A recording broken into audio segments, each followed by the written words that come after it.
Hi guys, it's Christine from Tamar's Hope, and I wanted to come on and do a follow-up video.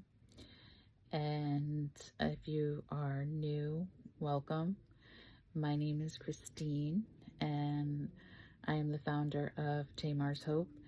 And Tamar's Hope is a ministry that seeks to restore the lives of women caught in bondage to modern day slavery and exploitation in the New York, New Jersey metro region. In addition, I am a survivor of abduction and child exploitation, and I am also a mental health professional in the field of social work. And once again, if you're new, welcome to my channel. Please don't forget to subscribe and become a part of the community that we have here. And if you're coming back, welcome again. So I wanted to do a follow-up video from my previous video that I did on in regards to clergy essay abuse and the IHOP KC scandal, and just essay in general. And I wanted to just do a follow-up and a part 2 to the last video that I did in regards to Misty Edwards, and just my thoughts as a survivor and on this topic. And so there's just some thoughts that I wanted to get out and in regards to this. And so a couple of things that I had written down, and I just want to share them and read them in regards to this type of abuse and situation as a follow-up in part 2 to my previous video. So in regards to clergy essay abuse and the IHOP KC and Misty Edwards scandal and just essay abuse in general, I just want to be clear that there is a major difference between a perpetrator, an advocate, and a survivor, and so on. And I appreciate their work. However, I do think many people drop the ball when it comes to not delving more in on the dynamics that play out between a perpetrator and their victim, such as cognitive dissonance and Stockholm syndrome, even if that victim becomes a quote-unquote willing participant or eventual perpetrator. Sometimes the perpetrator was actually a victim at one point themselves. This is not a justification or excuse for the abuser, but rather a clear understanding of just how far down the deep, dark abyss of essay abuse really goes and how nuanced it really is. And I understand that it would be extremely difficult, if not impossible, for someone who is not an actual survivor. However, I do think it is a huge piece of the puzzle that is missing. In addition, the levels that a perpetrator or perpetrators will go to silence a victim's voice is enough to send chills down your spine. It is similar to the adrenaline rush you feel when you are watching a horror movie and on the edge of your seat. It is so surreal. The only difference is the victim is in no movie but a real living nightmare. Not to mention having to deal with the backlash and gang stalking from the perpetrator sympathizers. The survivor has been through a war. Should they be successful in overcoming and escaping the perpetrator's snare, and then have the courage in letting their voice be heard, there is another battle just up ahead. This is only the beginning for the survivor. There are insurmountable obstacles and challenges awaiting them and having to face and work through the rubble and the wreckage of what has happened to them. This is only the beginning of the healing journey. If the survivor makes it to this point and the victim seizes the opportunity of the grace of God, the victim/survivor faces victory against all odds. This is only the tip of the iceberg. And so I wanted to share that, and actually those are my words. I was not reading from quoting anyone or reading from a book or anything like that. Those are my words that I had really had taken the time to think through and to write down and concerning this situation. And I just want to say that I use the victim and survivor interchangeably in that. And so I think there's a big piece missing, and I appreciate the people's work in regards to the Julie Roy's report that just came out, and just the other podcasters that are doing their thing in regards to this. I do want to say, however, I think there is a huge piece that is missing in regards to, being a journalist or being an advocate, or, just, there's just that big difference in that gap between somebody who is an actual survivor and who has gone through those things. And I watched the Julie Roy's report, and I just want to say that, she said it herself that she's not a mental health professional. She's not a survivor. And though I appreciate the podcast that she did, and also, and sharing her experience as a journalist, I want to say there is still a huge catalyst between the work that she's doing and the actual work of and experience of being a survivor and working through all of those issues. And so I did want to share that in regards to Misty Edwards.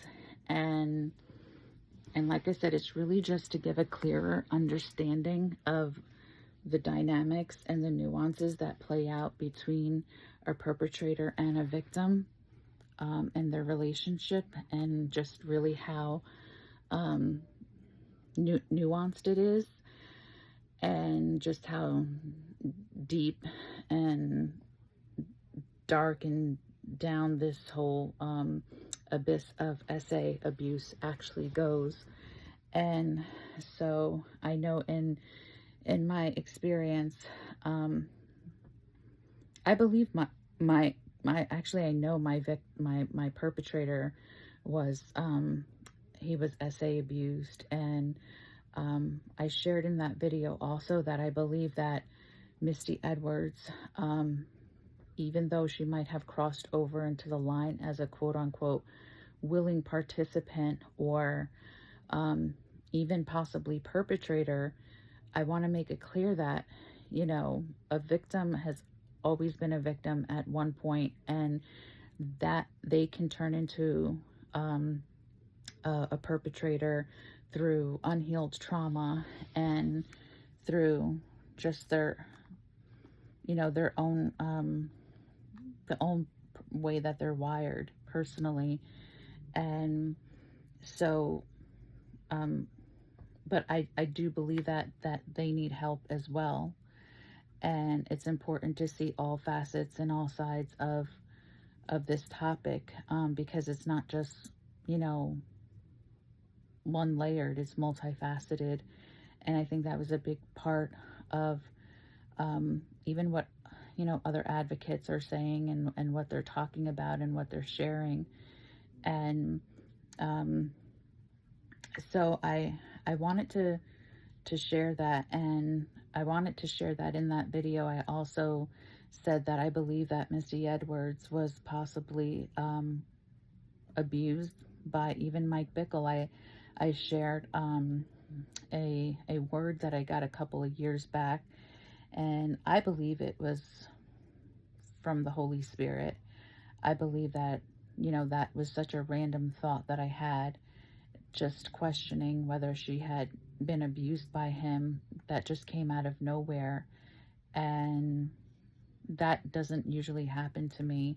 And I had IHOP Casey playing in the background one day, and she was singing, and I just was walking across the room into the other room, and I just happened to glance at her on the screen, and that thought just popped through my head like, hmm, I wonder if she's ever been SA abused by Mike Bickle. And in addition, I also want to say I believe, Mike Bickle has always reminded me of actually my abuser, and he's always had that personality, that charisma, um, that charm, that just really charismatic way of being and talking. And I also believe that he might even possibly be a victim of SA abuse. And so this is the part that's missing, is that, when there's unhealed trauma and people don't work through those issues, especially in the church, it's easy to see how these sorts of things can happen and can play out. And I just wanted to come on and share those experiences and thoughts that I had. And in addition, I also want to say I was very curious with the Julie Roys report that came out in regards to her not mentioning the other man or the other person in the story. And I think that that is so important. And I wondered why. Like, that was just a question that I'm wondering, is why did she feel like that's not something that she wants to share, or right now, or if that's not an important thing, because it absolutely is. And there's no way around it. No, it absolutely is. And like, why stop there, and why now? And that was just a thought that came to my mind, was why she felt that it was um, something that she felt was important, that didn't need to be shared at this time right now. So yeah, I'm very appreciative of everything that people are doing to come out and to talk about this, and all of the advocates and everything. But I just, want to make it clear that it's important to really be very careful. And this is a delicate issue. And there's, survivors um, that are out there, and that are listening, and that are, really following what's happening. And and I am grateful for, like I said, that she did make it clear that, she's not a mental health professional, she's not a survivor, she's clearly speaking from a journalist point of view. And I can definitely see that. And that's where I felt like there was a lot lacking in that report. And there's so much more to this. And this is, like I said, this is only just the tip of the iceberg of how deep and, nuanced and this topic of SA abuse really goes. So I did want to follow up with that video, because I had some thoughts after that. And then, Julie Roy's coming out and speaking on it. And I just wanted to just kind of really come in and share my thoughts as a survivor. And that was it. So thank you guys for listening, and please don't forget to like and subscribe and to share this information. It's very important to get this message out and to really have a full idea of how this all works and ties together, and just really have like a whole picture of it all. So once again, if you like, you can follow us on our other platforms. We are on Facebook and Instagram and TikTok, and we're at Tamar's Hope, Tamar's underscore Hope, I'm sorry. And then our website is Tamar's Hope USA.org. That's Tamar's Hope USA.org. And I appreciate you all for your support, and thank you for supporting this channel, and thank you for allowing survivor voices to be heard. And please don't forget to share this content and get this information out there. And I just want to say thank you all once again, and take care, and God bless, and I will see you in the next video. Bye-bye.